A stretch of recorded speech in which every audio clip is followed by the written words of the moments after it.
পাঁপড় বিক্রেতাকে লক্ষ্য করে গুলি, কি এমন ছিল তার কাছে যার জন্য প্রাণ দিতে হলো? ঘটনার তদন্ত শুরু করেছে পুলিশ।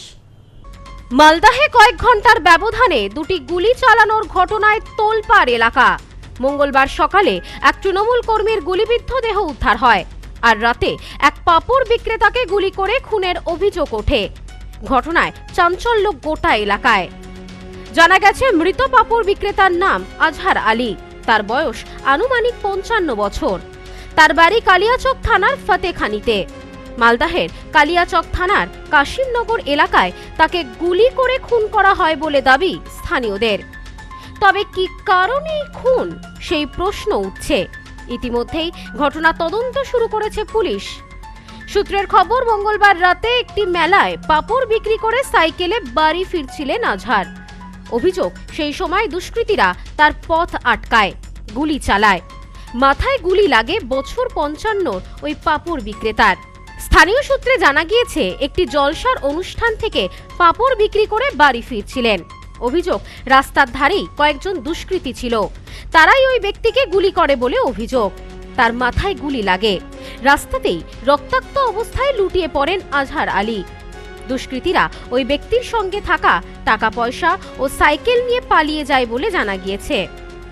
স্থানীয়রা ছুটে এসে ওই ব্যক্তিকে উদ্ধার করে মালদহ মেডিকেল কলেজ হাসপাতালে নিয়ে যান, কিন্তু কর্তব্যরত চিকিৎসকেরা তাকে মৃত বলে ঘোষণা করেন। কালিয়াচক থানার পুলিশ হাসপাতাল ও ঘটনাস্থলে তদন্তে যায়। মৃতদেহ ময়নাতদন্তের জন্য পাঠায়। ওনার নাম হচ্ছে আজহার মমিন। আচ্ছা, কি করতেন উনি? আমি মেলায় পাঁপড় বিক্রি করতাম। তারপর এই হঠাৎ 8:30টার দিকে ফোন আসে বাড়ি থেকে, যে ওখানে ওই আজহার মমিন ওখানে পড়ে আছে। আমার গ্রামের লোক আমরা যাই, গিয়ে দেখি মাথায় বাঁ সাইডে একটা ফুটা টাইপের আছে। তো এখানে গিয়ে তারপরে ওখান থেকে সুজাপুর গ্রামীণ হসপিটাল আমাদের ওখানে নিয়ে আসা হয়, ওখান থেকে রেফার করে মালদা। ওই মালদা এখানে এসে পেশেন্ট এক্সপায়ার করে। কি এখন ওটা স্যার তো এখন কিছু বলতে পারে না, ওটা যখন ডেটটা যখন পোস্টমর্টম হবে তখন ওটা জানানো যাবে কী হয়েছে। অ্যাকচুয়ালি ওটা অ্যাক্সিডেন্টও আছে না গুলি আছে, ওটা এখন পোস্টমর্টমের পরই আমরা বলতে পারি। একটা ফুটা টাইপের আছে, ওটা দেখে সন্দেহ হচ্ছে কি ওটা গুলি হতে পারে। এই বিষয়ে আজহার আলীর প্রতিবেশীরা বলেন, আজহারের এলাকায় কারো সঙ্গে কোনো গন্ডগোল ছিল না। মেলায় মেলায় পাঁপড় বিক্রি করেই তিনি সংসার চালাতেন। প্রতিবেশীদের সন্দেহ, মেলা থেকে পাঁপড় বিক্রি করে ফেরার পথে দুষ্কৃতীরা পথ আটকেছিল।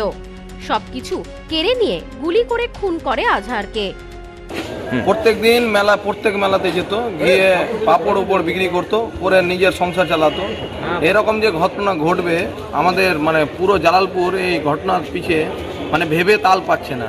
প্রশাসনকে অবশ্যই আমরা মনে করাবো যে যতটা পারে ইনার প্রতি যে ক্ষতি করেছে বা পরিবারের ক্ষতি করেছে তাদেরকে কঠোর থেকে কঠোরতম শাস্তি দেওয়া হবে। কি হয়েছে? মেলা যদুপুরে মেলা ছিল, জলসার মেলা। সেই মেলাতে জলসার মেলাতে পাঁপড় বিক্রি করতে গেছিল, বিক্রি করে ধরেন আসছিল। সেই পথে আসার পথে যেভাবেই হোক কি রকম করে কি করেছে না করেছে করে লোকটা কোথায় ওই জায়গাটা?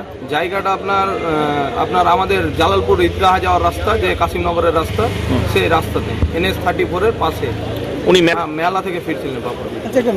তারপর হ্যাঁ, ওই রকমই টাইপের, কিন্তু পোস্টমর্টম রিপোর্ট না আসলে তো বলা তো যাবে না কি হয়েছে। আপাতত কি মনে হচ্ছে আপনাদের? আপাতত তো মনে হচ্ছে ওই রকমই, যে বুলেট আপনার ফায়ার হয়েছে। ঘটনায় স্থানীয় থানার পুলিশের ভূমিকা নিয়ে প্রশ্ন তুলেছেন এলাকার বাসিন্দারা। ইতিমধ্যেই ঘটনা তদন্ত শুরু করেছে পুলিশ। কি কারণে সামান্য একজন পাঁপড় বিক্রেতাকে খুন করা হলো? দুষ্কৃতীরা কারা? কেন এই হামলা? সবই খতিয়ে দেখা হচ্ছে পুলিশের পক্ষ থেকে। Bureau report, news no man's land, Malda. পশ্চিমবঙ্গের উত্তর 24 পরগনা জেলার বনগাঁ এলাকায় সুধীর কর্মকার কলেজ অব এডুকেশন এক স্বনামধন্য এবং অতি উল্লেখযোগ্য শিক্ষণ মহাবিদ্যালয়। বর্তমান এই শিক্ষক মহাবিদ্যালয়ে নতুন শিক্ষাবর্ষে বিএড অ্যাডমিশন চলছে। তাই বিএড অ্যাডমিশন নেওয়ার বিষয়ে যে সমস্ত শিক্ষার্থীরা আগ্রহী, তারা অতি সত্বর কলেজের অফিসে এসে যোগাযোগ করবেন। আমাদের কলেজের ঠিকানা গোপালনগর, চরচালকি, বনগাঁ, উত্তর 24 পরগনা। পিন নম্বর 743235।